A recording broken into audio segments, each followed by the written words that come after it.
Our reporter Desmond Tathia joins me now from Chatsworth, and heartbreaking scenes in and around Durban today, Darson. You're at the scene where rescue teams made that grisly discovery. Describe the atmosphere.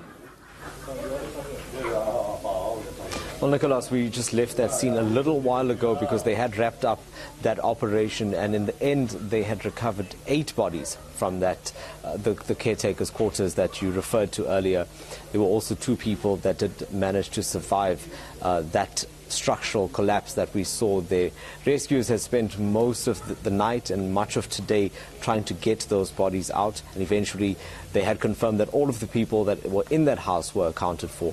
But as those bodies were being removed, family members had lined up along the streets, and many of them were inconsolable and had to be taken away. But just as the rescuers had wrapped up that operation, they were called out here. It's about 10 minutes away from where I was, because there was a family trapped in their home.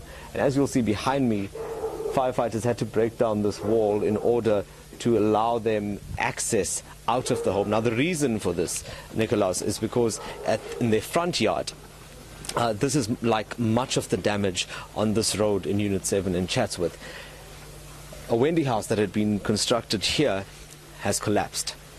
Much of the pavement on this road as well is also broken down. Other houses have also experienced similar types of damage, and this because the Wendy house had collapsed, it had actually blocked off the front door.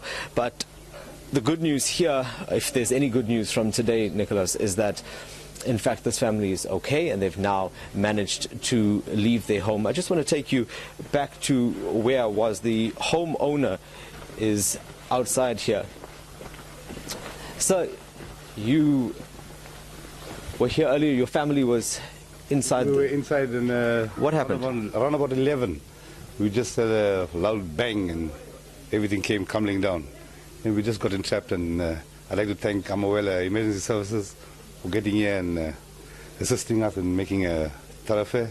The SAPS, the firemen were all really available. How was your family dealing with it? I noticed that you had some children inside as well. Yes, in fact, I actually had a funeral yesterday. We buried my grandson, and we were still all under trauma, and something like this has to happen. But there is much relief that we can get out of the place now. I'm very sorry to hear that. Was there any other damage outside your home? Inside the property, it was just flooded. The lounge, kitchen, all are flooded. So we're trying to recover from all the bad work that's been done inside there. Okay, thank you very much. Thank you. Nicholas, that was the homeowner there saying that he was also quite concerned because his family was trapped inside that home. But as I mentioned, fortunately they are able to now get out. December, before we let you go, this is of course the destruction that you've been bringing to us live up and down the southern part of Durban throughout the day.